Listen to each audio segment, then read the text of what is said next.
Dieu. Quelques secondes de temps mort. Merci, que Dieu vous bénisse. Nous prenons nos Bibles dans Genèse, le chapitre 13. Nous lisons les versets 5 au verset 14. C'est une très longue lecture.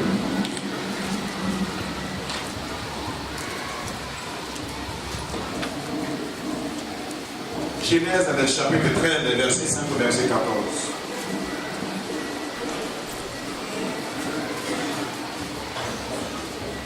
Genèse, le chapitre 13, verset 5, verset 14. Je fais la lecture. L'autre qui voyageait avec Abraham avait aussi ses brebis, des bœufs et des tentes. Et la contrée était insuffisante pour qu'ils demeurassent ensemble, car leurs biens étaient si considérables qu'ils ne pouvaient demeurer ensemble. Il y eut une querelle entre les bergers des troupeaux d'Abraham et les bergers des troupeaux de Lot. Les Cananéens et les Phéréciens habitaient alors dans le pays. Verset 8, Abraham dit à Lot, qu'il n'y ait point, je t'ai pris de dispute entre moi et toi, ni entre mes bergers et tes bergers, car nous sommes frères. Tout le pays n'est-il pas devant toi? Sépare-toi donc de moi. Si tu vas à gauche, j'irai à droite. Si tu vas à droite, j'irai à gauche. Lot leva les yeux et vit toute la plaine du Jourdain qui était entièrement arrosée.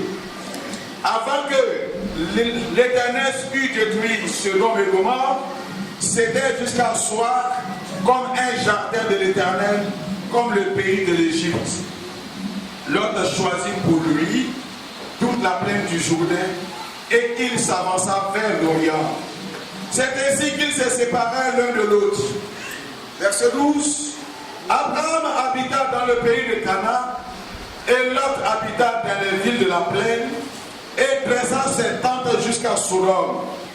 Les gens de Sodome étaient méchants et de grands pécheurs contre l'Éternel. Verset 14. L'Éternel dit à Abraham, après que Lot se fut séparé de lui, lève les yeux et du lieu où tu es, regarde vers le nord et le midi, vers l'Orient et l'Occident. Verset 15. Car tout le pays que tu vois, je le donnerai à toi et à ta postérité pour toujours. Amen. Alléluia. Le thème central de ce passage, je peux le dire, nous traite de la séparation. Personnellement, je veux parler d'un thème, d'un sous-thème. Je veux dire la réalisation des promesses de Dieu dans notre vie exige une séparation. La réalisation des promesses de Dieu dans notre vie exige une séparation. Bien-aimés, nous sommes sans cesse confrontés à des choix dans nos vies et à des moments donnés. Mais ces choix devant lesquels nous sommes confrontés sont réels que par les priorités dans notre vie intérieure. Pour dire les priorités qui sont dans ta vie intérieure, ce à quoi tu donnes la primauté vont guider notre choix. Bien des circonstances, souvent, dans notre vie peuvent paraître très contraires à nos intérêts individuels, à nos intérêts immédiats.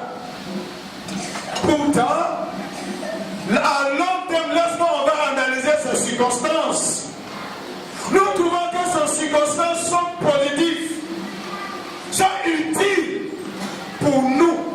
Ils ont été utiles, mais au moment donné, au moment, à l'instant T, c'était des circonstances contraires à nos intérêts immédiats. Mais il devient utile parce que nous voyons l'utilité dans notre vie chrétienne, dans notre marche avec Dieu. Ça doit être un exercice spirituel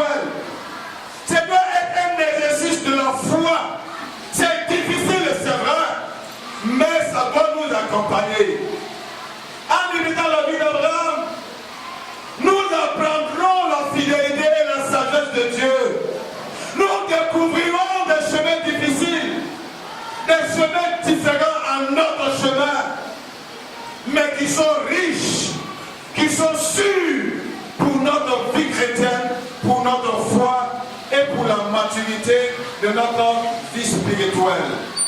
Surtout avec Jésus à nos côtés. Le texte que nous venons de lire nous parle de deux personnes. Nous parle d'Abraham et de Lot. Nous connaissons tous leur histoire. Dans le chapitre 12 de notre texte, de notre livre, Dieu va se révéler à Abraham. Il va dire à Abraham, quitte ta patrie, Abraham, quitte ta famille, va là où je t'enverrai, là où je te montrerai. Abraham va quitter, mais avec sa femme, avec son père et avec son neveu. Mais au cours de la vie d'Abraham, quelque chose va se passer. Abraham va perdre son père à Charan. Ils vont continuer à Canaan. Arrivé à Canaan, dans les circonstances difficiles, Abraham va se retrouver en Égypte. C'est de l'Égypte qu'il est en train de venir à Canaan. Maintenant, dans la marche, lorsqu'il est revenu à Canaan, quelque chose s'est passé. Il se trouvait que le berger d'Abraham et le berger de Lot étaient en train de faire la bagarre. Il y a des chercheurs, des théologiens qui disaient que lorsque Abraham revenait, c'était au moment de la sécheresse. C'était au moment où le pâturage ne suffisait pas. Abraham va faire un choix.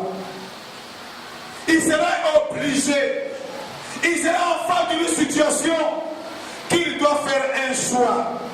Soit, le premier choix, avancer avec Lot, mais dans les disputes, avancer avec Lot, avec des querelles, avancer avec Lot et ne pas atteindre son but. Le deuxième choix qu'Abraham devait faire, c'est de se séparer de Lot pour pouvoir avancer et atteindre le but. Ce matin, j'aimerais centrer un peu mon message sur la vie de Lot et en quelque partie la vie d'Abraham. Il y a un théologien qui a dit que Abraham est allé à faire son choix pour la postérité de ses enfants.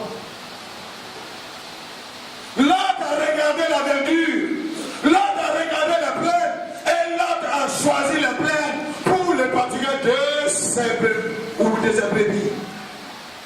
Lorsque Dieu appelle, lorsque Dieu vient à nous, il a un objectif pour vous et moi. Lorsque Dieu a appelé Abraham, Dieu avait un objectif pour Abraham. Abraham devait atteindre un objectif. Abraham est sorti de sa famille pour un but. Pour aller plus loin dans l'accomplissement du plan de Dieu. Abraham ne pouvait pas continuer avec Lot. Parce que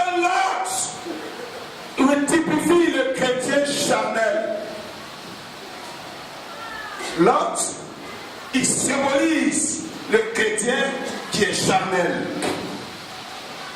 Mais Abraham, qui est le chrétien spirituel, qui est l'image d'un chrétien spirituel, devait avancer avec Dieu, devait aller avec Dieu, devait atteindre un point, devait atteindre un objectif avec Dieu. Il s'est obligé de se séparer de Lot. Parce qu'ils n'avaient leur existence ne pouvait plus aller ensemble. La coalition avec Lot était impossible. Vivre avec Lot devenait un fardeau. Vivre avec Lot était une lourdeur. Vivre avec Lot l'empêcherait d'entrer dans le pays promis. L'empêcherait de prendre possession du pays que Dieu l'a promis. Bien-aimé, si je peux m'exprimer ainsi, puisque Dieu avait une vision pour Abraham, Dieu va créer une situation. Et la situation, c'est ce que nous venons de lire.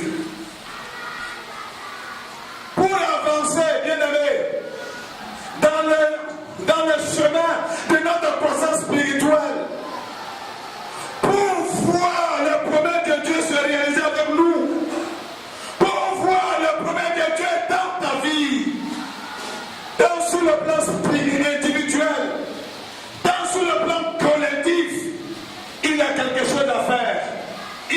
véritablement, nous devons nous séparer de tout ce qui est charnel.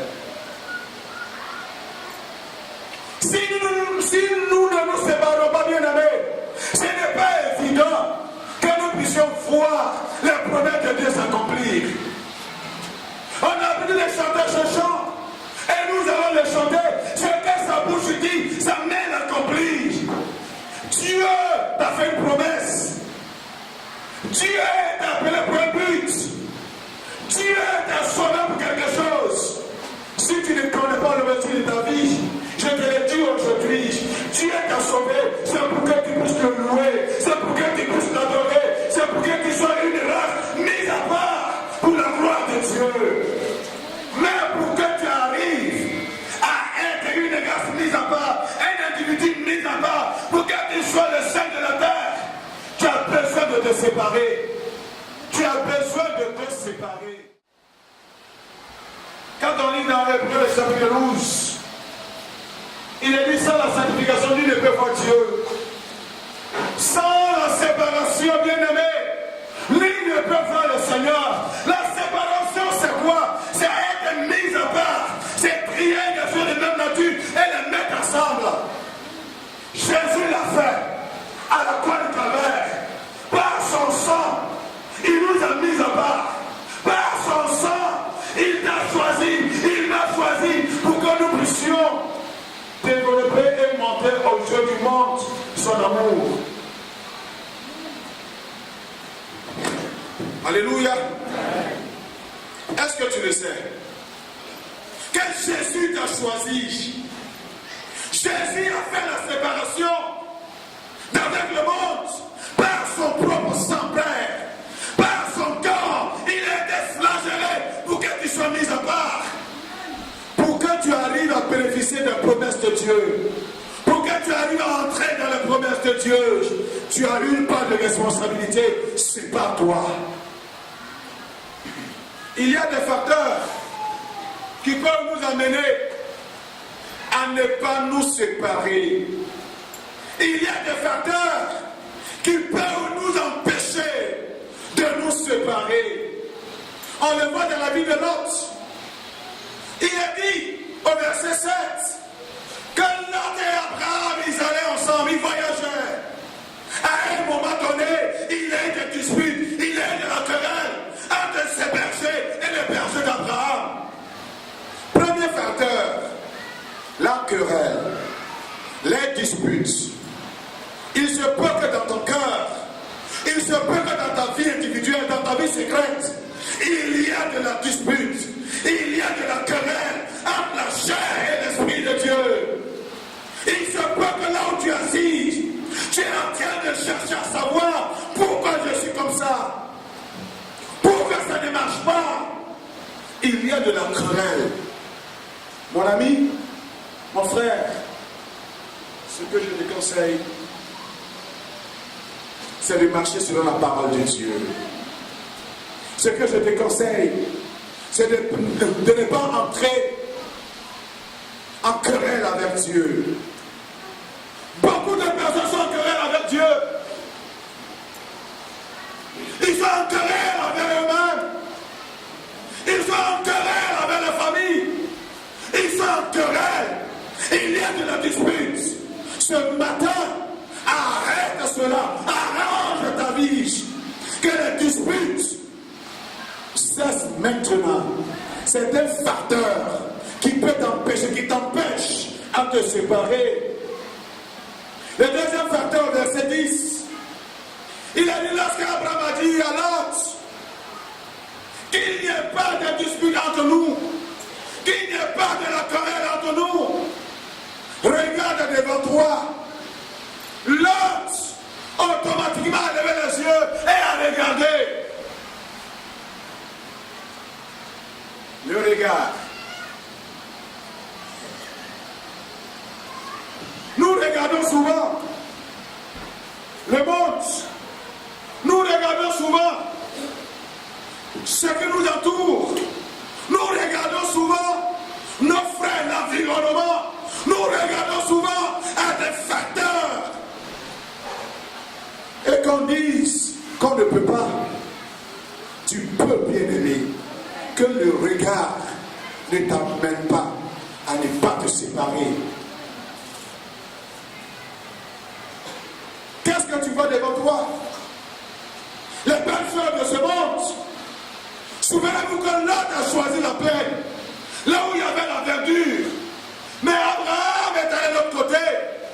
Bien-aimé, Dieu ne regarde pas aux circonstances. Dieu ne regarde pas à ton lieu géographique pour te bénir. Là où tu es, Dieu te bénira. C'est sa parole qui s'accomplit toujours. Alléluia. Ne regarde pas ta faiblesse. Ne regarde pas ton incapacité. Ne regarde pas que tu n'avances pas. Non. Le regard peut être un facteur, peut nous empêcher à ne pas nous séparer. Un troisième facteur, c'est le choix basé sur nos propres intérêts. Je dis qu'il y a deux types de chrétiens. Les chrétiens spirituels et les chrétiens charnels. Le chrétien charnel qui typifie l'autre, il a regardé la plaine et il a dit c'est là, je vais aller. Ses propres intérêts. C'est ce qui caractérise les chrétiens charnels. Au lieu de regarder aux intérêts de Dieu, au lieu de regarder aux intérêts de l'Église, au lieu de regarder aux intérêts de son frère, de sa soeur, non, ce sont ses propres intérêts, c'est moi ou rien. Cela peut t'amener à ne pas te séparer. Te séparer du péché, te séparer du monde. On regarde le verset 11. L'homme a levé les yeux et il a choisi. Parce qu'il voulait que ses brebis, il voulait que son troupeau puisse avoir de l'air, sans tenir compte de son oncle. Quels sont les choix que tu fais dans ta vie? Quand tu fais le choix dans ta vie, quelles sont les motivations qui t'amènent à choisir? Quelles sont les motivations qui t'amènent à poser des actes? Quelles sont les motivations bien-aimées qui conduisent, qui dirigent ton choix? Est-ce pour le cœur du Seigneur? Jean-Baptiste, lorsqu'il a vu le Seigneur, il était en train de baptiser. Jean-Baptiste a montré, il a dit c'est Jésus, c'est lui qui vous baptisera de feu. C'est lui qui baptisera du Saint-Esprit. Dans Jean le chapitre 3, le verset 30, Jean-Baptiste va faire une déclaration. Jean-Baptiste va dire que moi je diminue et que Christ croisse. Alléluia. Alléluia. Est-ce que dans ta vie, tu veux que Christ croisse? Est-ce que dans ton travail, tu veux que Christ croisse? Est-ce que dans ce que tu fais, tu veux que la gloire de Jésus rayonne? Sache que Jésus t'a mis à part. Sache que tu as été séparé du monde. Alléluia. Puisque tu as été séparé du monde, l'objectif que tu dois viser, c'est la gloire de Jésus-Christ. L'objectif que tu dois viser est que le royaume de Christ puisse s'étendre. Alléluia. Le quatrième choix, le quatrième facteur, c'est le rapprochement ou le cautionnement des pratiques mauvaises. Il a dit que l'autre, il est allé, il a planté ses tentes à côté de Sodome et Gomorrhe. Il a commencé à... Ce que nous allons faire, nous allons adopter cela, nous allons l'incorporer. Et cela va nous empêcher de voir la bénédiction de Dieu se réaliser. Mon frère, Dieu ne t'a pas choisi, Dieu ne t'a pas appelé pour que tu puisses être misérable. Non! Dieu ne t'a pas choisi pour que tu ne saches pas où partir. Non! Dieu a un plan pour toi. Il veut te bénir, il veut t'élever, il veut te faire du bien. Ta responsabilité, mon frère, ta responsabilité, ma soeur, c'est de te séparer. C'est pas toi, mon frère. Ne cautionne pas les mauvaises pratiques. Ne te rapproche pas. Joseph, dans la maison de Potiphar, Potiphar est venu vers Joseph. Qu'est-ce qu'il a fait? Il a fui. Il a dit non, non, non, je ne fais pas de souhait.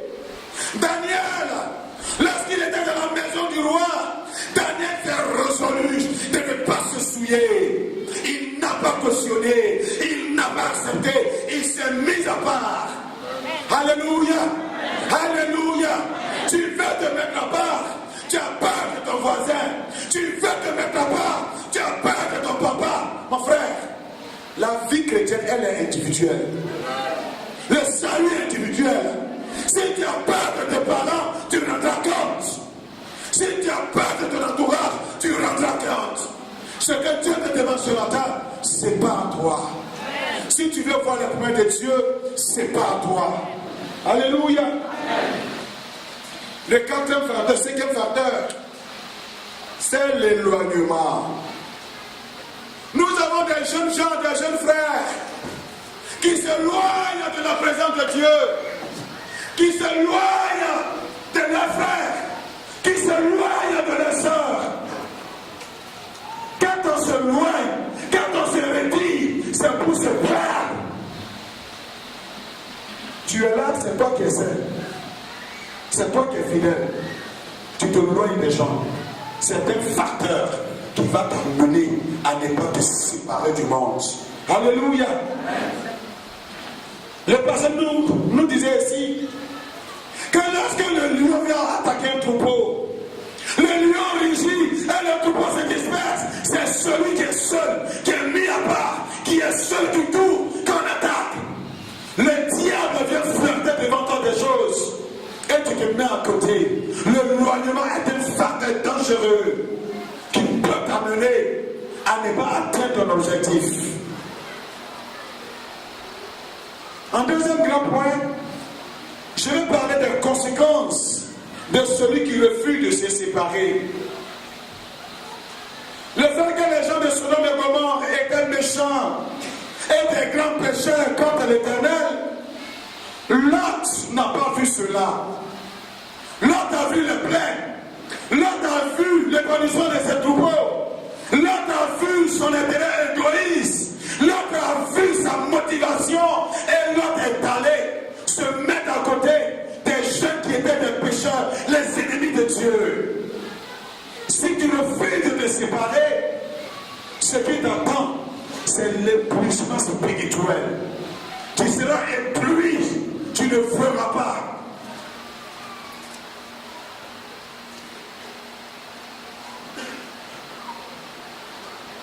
On devient chrétien bien-aimé.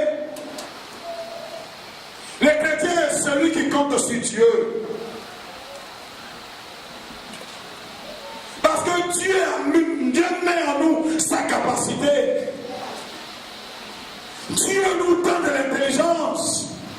Mais celui qui se refuse de se mettre à part, de se séparer du monde, de se séparer du péché, quand vous allez l'entendre, toujours moi, tout retourne vers lui. Il est égocentrique. Pourtant, le chrétien, dans la vie du chrétien, c'est Christ qui doit être au centre. Je veux dire christocentrique. Tout ce que nous faisons doit aller vers Jésus-Christ. Jésus doit être au centre de notre vie, doit être au centre de nos pensées, doit être au centre de nos paroles. Mais nous, les jeunes aujourd'hui, quand on se réunit, qu'est-ce qu'on fait? C'est de parler de n'importe quoi. C'est de parler des choses qui n'édifient pas. C'est de parler des choses qui tuent notre foi. Des choses qui sont dangereuses à notre vie chrétienne. C'est de parler du péché. On essaie de raisonner pour dire pourquoi on a fait ça. Avec Dieu, il n'y a pas de raisonnement qui tient. C'est sa parole qui tient. C'est sa loi qui tient. Il faut raisonner. Il faut dire tout ce que tu veux. Il faut dire que cela en est Dieu n'a pas d'instruction, cela c'est ton problème. Mais devant Dieu, tu le rendras compte. Avant d'aller rendre compte, tu ne verras jamais dans ta vie la promesse de Dieu s'accomplir. Parce que tu n'es pas toi séparé. Tu es toujours rattaché là-bas.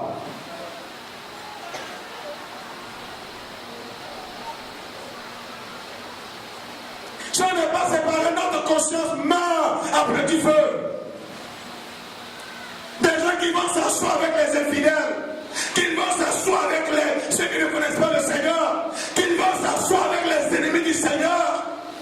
Toi, chrétien, et il est en train de causer, il est en train de dire des choses, il rit au hasard, il fait tout, tu tues ta conscience. Alléluia, tu tues ta conscience. Bien, nous avons des portables. Nous avons des portables. Il a science à démontrer que ces portables ont un effet sur notre corps. C'est la même chose. Quand on s'assoit avec les infidèles, on cause avec les infidèles, leur parole a un impact, a une influence sur notre vie. Tu vas dire que tu es fort, mais lorsqu'ils vont influencer une fois, 2 fois, 3 fois, ta conscience meurt à petit feu. Des hommes ont malheureusement échoué. Quand on lit dans la parole de Dieu,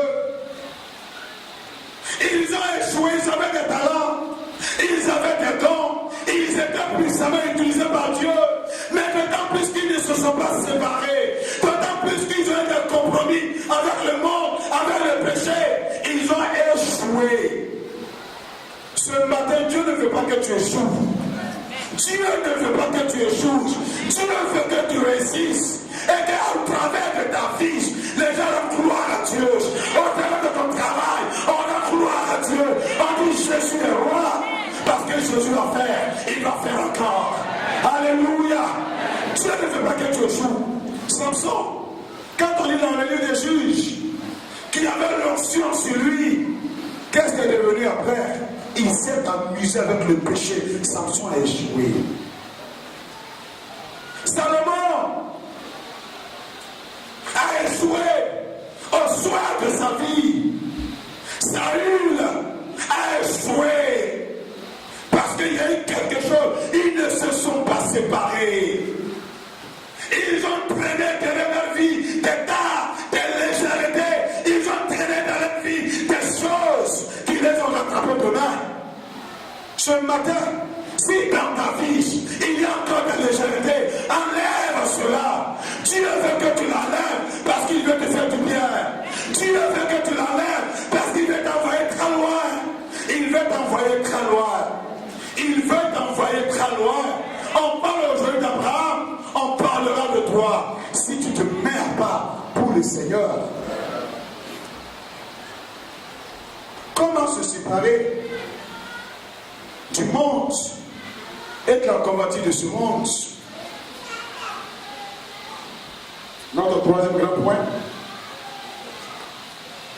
Il faut d'abord réaliser, connaître ton identité pour se séparer. Il faut savoir, mon frère, tu es chrétien. Ma soeur, tu es chrétien. Le chrétien, ce n'est pas celui qui vient à l'église tous les dimanches. Le chrétien, ce n'est pas celui qui a sa Bible. Le chrétien véritable, c'est celui qui est né en Jésus, qui vit pour Jésus, qui marche pour Jésus et qui sert Jésus-Christ. C'est là le chrétien. Tu dois être né en Jésus. Tu dois vivre pour Jésus. Tu dois marcher pour Jésus. Tu dois servir Jésus. Que toute ta vie soit mise à part pour Jésus. C'est ça le chrétien. Connaître ton identité. Que tu n'es pas la même chose avec les gens du monde. Toi, tu es chrétien. Tu es sauvé. Deuxièmement, il faut qu'on ait le courage. Il faut qu'on ait le courage de prendre des résolutions et de prendre des décisions. Au verset 9, lorsque Abraham a vu la situation, Abraham a analysé la situation, c'est son neveu, c'est son parent, c'est son fils, ils sont ensemble il y a longtemps. Mais Abraham a pris le courage, il a pris la résolution, il dit à l'autre, qui n'est pas de dispute, sépare-toi de moi. Alléluia. Ça n'a pas été facile pour Abraham. Si c'est aujourd'hui, nous les jeunes, on dit voilà, Mon papa, il a réussi, il m'a mis de côté, il ne me regarde pas. C'est pas facile. Mais Abraham a eu le courage. Mon frère, un bon courage. Prends la décision, prends la résolution et tu verras ce que Dieu va faire pour toi. Tu es assis, tu veux décider. Depuis longtemps, tu veux décider. Depuis longtemps, tu veux arrêter. Mais le diable te dit, si tu arrêtes, tu vas faire comment? Si tu arrêtes, où tu vas aller? La bonne nouvelle, si tu arrêtes, si tu te sépares, Dieu va t'accompagner. Et si Dieu t'accompagne, tu réussiras à coup sûr. Alléluia. Tu réussiras à coup sûr. Tu réussiras. La première chose, verset 14 de notre texte. Lorsque Abraham est allé sur les montagnes, Dieu lui est venu à Abraham. Il a dit à Abraham, lève-toi, regarde. Voilà la différence. Abraham a dit à Lot, regarde, toute cette plaine est devant toi. Lot n'a pas tourné deux fois. Lot a levé les yeux et il a regardé. Mais Abraham a attendu à ce que Dieu dise, lève les regards et regarde. Lève les yeux et regarde. C'est ça. Quand on se sépare, et nous voyons la lumière de Dieu, nous voyons la grandeur de Dieu, nous voyons la puissance de Dieu, nous voyons la victoire de Dieu. Que ce matin, tu vois là où Dieu veut t'amener, dans le nom de Jésus-Christ, que tes esprits te tombent. Mon frère, tu n'es pas n'importe qui. Dieu veut t'envoyer très haut. Dieu veut t'envoyer sur la montagne. Mais tu dois te séparer de toute lourdeur. Certains se suffisent d'eux-mêmes, à eux-mêmes. Ils sont là. C'est vrai, j'ai mes moyens, j'ai ma capacité, j'ai ma force. C'est bon pour moi. Non. Nous devons avancer. Alléluia. Troisièmement, nous devons dépendre de Dieu. Dépendre entièrement de Dieu. C'est ça la séparation. Dépendre entièrement de Dieu. Si tu dépends de Dieu, bien-aimé, Dieu t'accompagnera. Abraham dépendait de Dieu. Abraham attendait la parole de Dieu. Abraham marchait sur la parole de Dieu. Dieu ne l'a pas laissé. Dieu l'a accompagné. Même dans les montagnes, Dieu a fait. Tu es dans le désert. Dieu a fait quelque chose pour toi. Tu es sur la montagne, là où on ne peut pas cultiver, là où il n'y a pas d'herbe, mais le Seigneur, dans sa toute puissance, veut faire quelque chose dans ta vie. C'est pas toi seulement de ce monde, c'est pas toi de lourdeur, c'est pas toi de légèreté. Les privilèges qu'on a lorsqu'on se sépare pour terminer.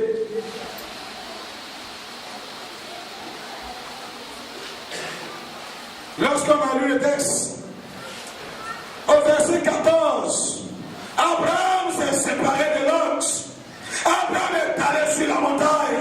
Dieu est venu vers Abraham. Dieu a réconforté Abraham. Il dit à Abraham, lève les yeux, regarde à l'ouest, regarde à l'ouest, regarde au nord, regarde au sud. Moi, Dieu, je te donne tout cela pour ta postérité. Si tu te sépares du péché, si tu te sépares du monde, si tu te sépares de la du monde, mon frère, maman, ma soeur, mon frère, tes enfants de la première, deuxième, troisième génération, ils marcheront de ton fruit. Parce que c'est Dieu qui t'accompagnera. Parce que c'est Dieu qui t'accompagnera. Parce que c'est Dieu lui-même qui le fera. Alléluia. David va dire, je n'ai jamais vu le juste mendier son pain. C'est la parole de Dieu. Si tu te sépares du monde, quelle que soit la situation, tu mangeras. Quelle que soit la situation, tu t'en sortiras. Alléluia. Leçon numéro 23. Il dit, l'Éternel est mon berger. Je ne manquerai de rien. C'est séparé du monde. C'est déclaré et confirmé que l'Éternel, tu es mon berger. Tu m'accompagneras. Alléluia. Dans ton travail, Dieu t'accompagnera. Dans ta maison, Dieu t'accompagnera. Dans ton champ, Dieu t'accompagnera. Il est le bon berger. Il est le bon berger. Il est le bon berger. Il n'abandonne pas. Quelle promesse Dieu t'a faite? Quelle est la promesse que Dieu t'a faite? Quelle est la promesse?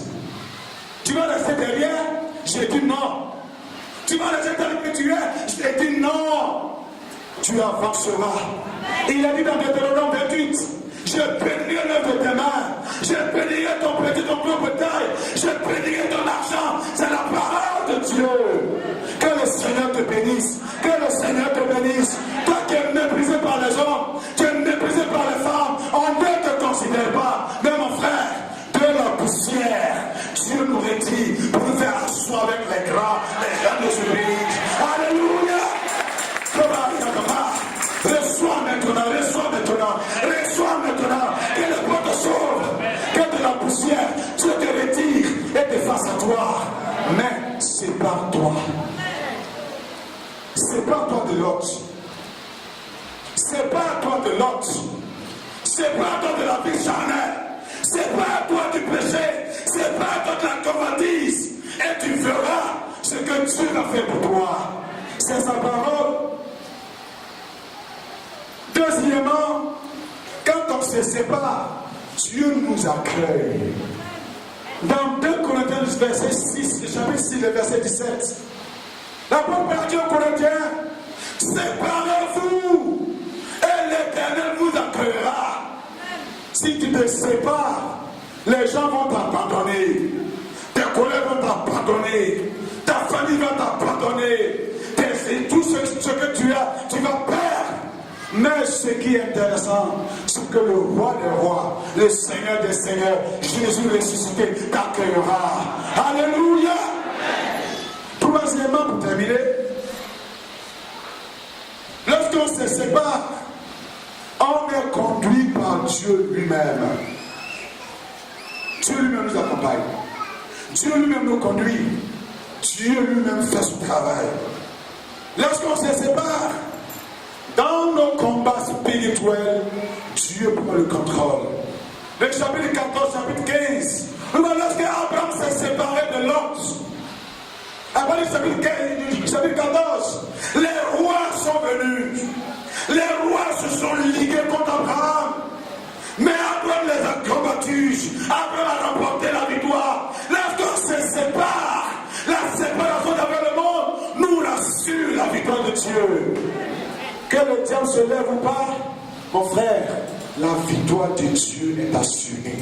Ne sépare-toi. Alléluia. Après avoir tout oublié, ce message, retenez une chose. Sur le chemin de notre croissance spirituelle, sur le chemin de recevoir la promesse de Dieu, nous devons nous séparer des convoitises de ce monde, de toute lourdeur, et nous ferons les points de Dieu s'accomplir de notre vie. Que Dieu vous bénisse.